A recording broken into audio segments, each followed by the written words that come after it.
Hello, this is Matt on the Moon Lambeau channel, the founder of the firm that is suing the SEC as a result of happenings surrounding the SEC versus Ripple case and the fact that the SEC is doing everything that it can to prevent documents getting to the public, despite the fact that via the Freedom of Information Act they could get out.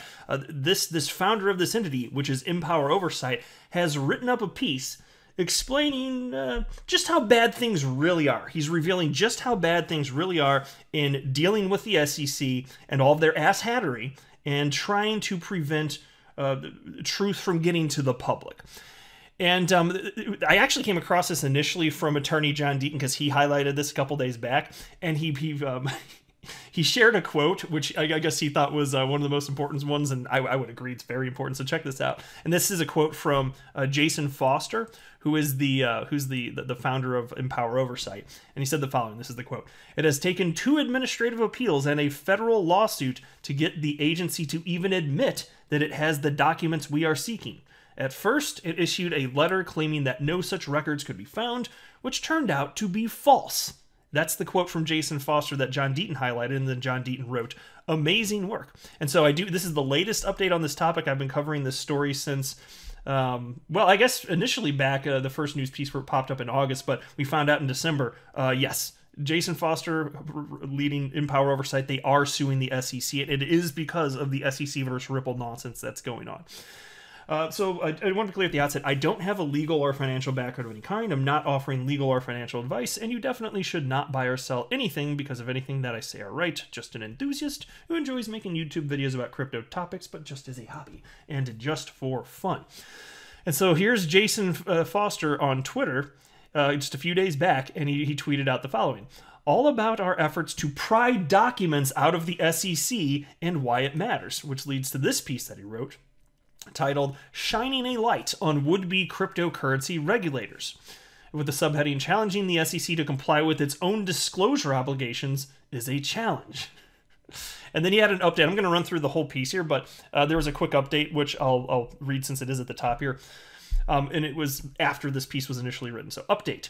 On the afternoon of Friday, February 11th, 2022, the government filed a motion in the litigation referenced below asking the judge for an extension of time to file its answer to the suit. And is anyone surprised? Obviously. It's all about delay, delay, delay. In every case surrounding crypto that I've found, there's typically some sort of request for delay, and a lot of times the SEC gets what it wants. Completely ridiculous, but hey, that's what it is. Really grinds my gears, folks. Healthy financial markets need clarity and transparency to function properly. Financial regulators are supposed to write clear rules so that markets can operate on a level playing field. Instead, they sometimes make arbitrary enforcement decisions that look unfair and undermine public confidence in their integrity. Among the safeguards against the kind of government overreach that distorts markets and hinders innovation, the Freedom of Information Act, or FOIA for short, FOIA, is a vital tool for Americans to enforce transparency and accountability on the government. But it takes a lot of persistence to make FOIA work the way that it should. And here's an example to illustrate my point. In August 2021, Empower Oversight, a nonprofit public integrity group that I founded last year, filed requests under Freedom of Information Act with the Securities and Exchange Commission seeking documents related to 3 SEC officials and alleged conflicts of interest.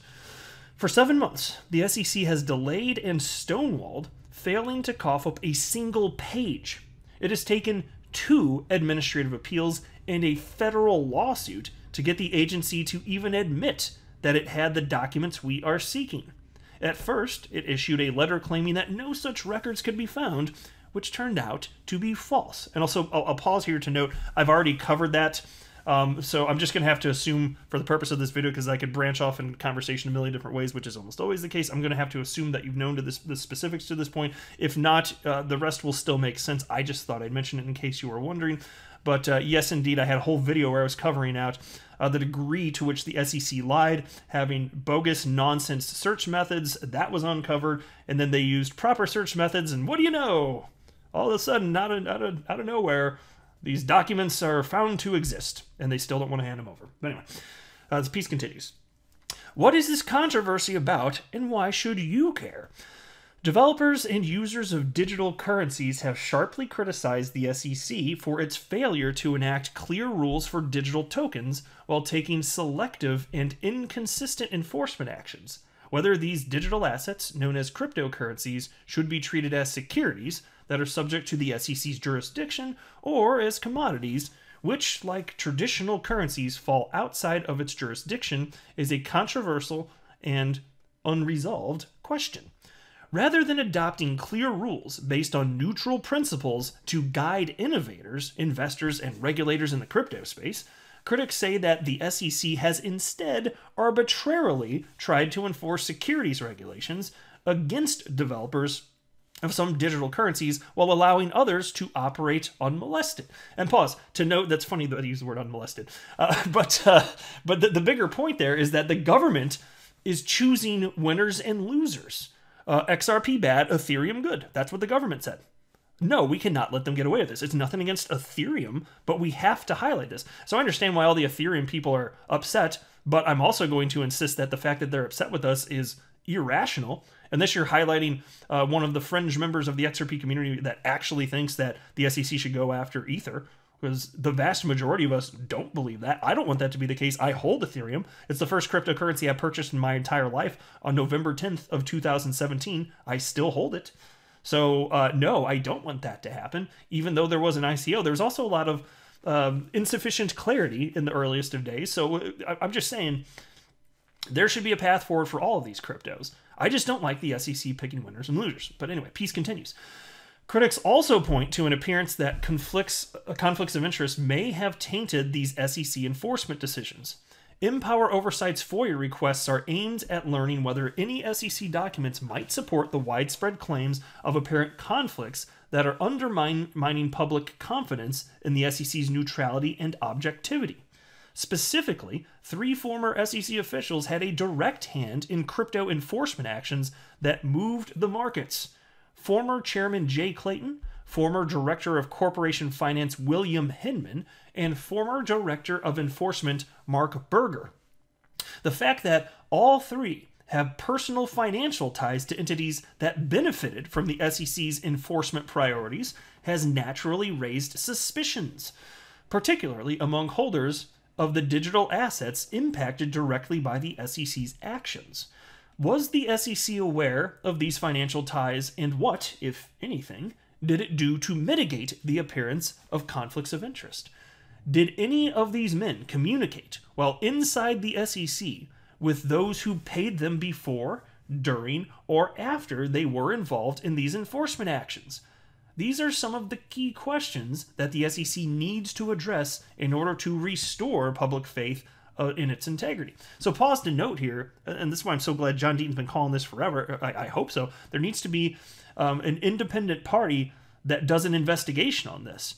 Some part of Congress, ideally, I would think anyway. I don't know for sure which part of the government would be best suited for this, or what agency, but there's got to be a neutral third party that could take care of this.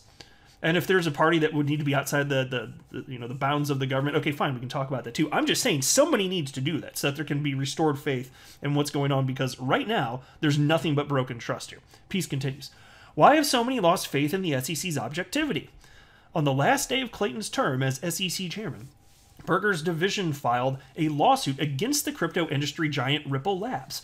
The SEC alleged that the token XRP has been an unregistered security since its inception, and that all of its sales since 2013 had violated Section 5 of the Securities Act. At the time of the enforcement action, XRP was the 3rd largest cryptocurrency on the global market behind Bitcoin and Ether.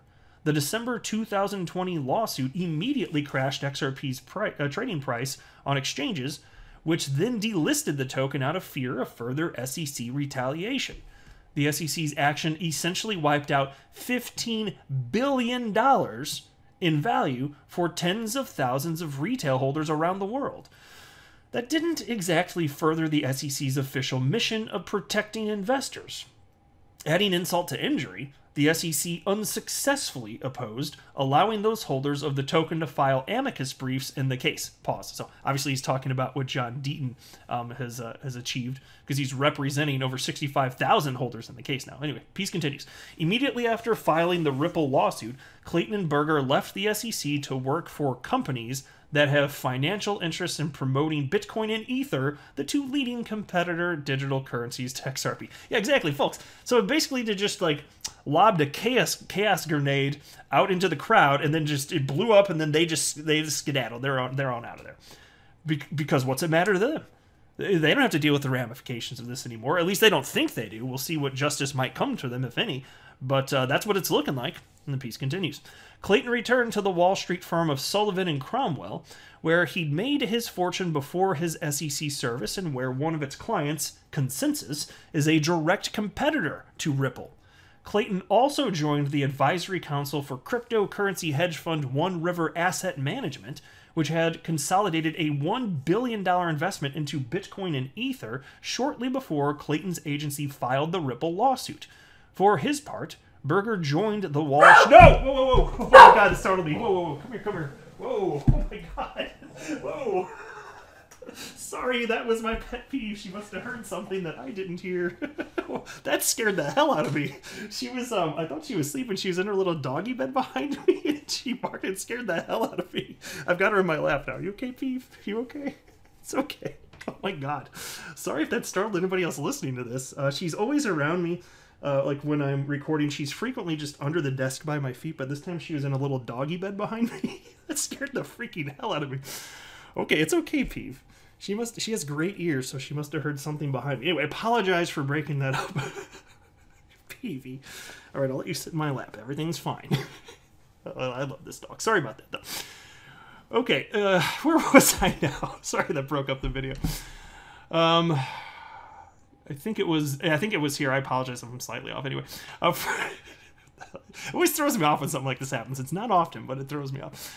For his part, Berger joined the Wall Street firm of Simpson, Thatcher, and Bartlett, which is a member of the Enterprise Ethereum Alliance, a coalition built by Consensus to promote and market Ether. Hinman's ties to Simpson Thatcher, to which he returned after leaving the SEC, were much deeper. He'd been a partner at the firm before joining the government, and during his tenure at the SEC, Hinman received more than $15 million in payments from the Ethereum-linked firm. Yeah, and that's one of the most egregious sounding occurrences, at least on the surface. $15 million. And it's all intertwined. How incestuous is that? It just doesn't smell right. I don't know for sure if anything illegal was done, but it certainly doesn't pass the smell test as far as I can tell. Piece continues. Perhaps the most glaring questions arise from a high-profile speech that Hinman gave in 2018, where he declared that, putting aside the fundraising that accompanied the creation of Ether, the token was not a security, and its sales were not securities transactions. Ether's market value subsequently rose by more than 600%. Evidence made public in the Ripple case reveals that Hinman met with Consensus on multiple occasions before giving the speech, as well as a group of lawyers organized by venture capital giant Andreessen Horowitz to present a safe harbor regulatory white paper that exclusively mentioned Ether. I don't know if you can hear. If you hear that breathing, it's because she's in my lap right now. That's my pet peeve. She's my little 7-year-old terrier mix, in case you were unaware. So I've had her since she was 9 weeks old and 9 pounds when I adopted her. You can just pick her up with one hand. She's like a I don't know, like a guinea pig. That's about the size of her. She's like tiny. And now she's like 45 pounds or so. But that's light enough she can hang out in my lap. So I don't know if you can hear her breathing here by the mic, but that's what's going on. Anyway, 3 months before the Ripple lawsuit was filed, Clayton's firm Sullivan and Cromwell assisted Consensus in its acquisition of the Quorum platform designed to directly challenge Ripple's cross-border payments business. And in addition to returning to Simpson Thatcher days after the Ripple case was filed, Hinman became an advisory partner to Andreessen Horowitz's multi-billion-dollar crypto investment fund. Isn't that ridiculous? Days after it's filed, effectively, Hinman's just back at Simpson Thatcher after all this. How's that for timing, folks? With all this evidence raising questions about the objectivity of the SEC's enforcement agenda, critics are pointing to Clayton, Hinman, and Berger as the latest examples of the classic revolving door between regulatory agencies and the companies they regulate. This is understandably frustrating to citizens who are fed up by a lack of transparency and how enforcement actions are taken and a lack of oversight by agency ethics offices that are often toothless, and by Congress, which is the last resort for Americans who want meaningful oversight of the regulators by its elected representatives.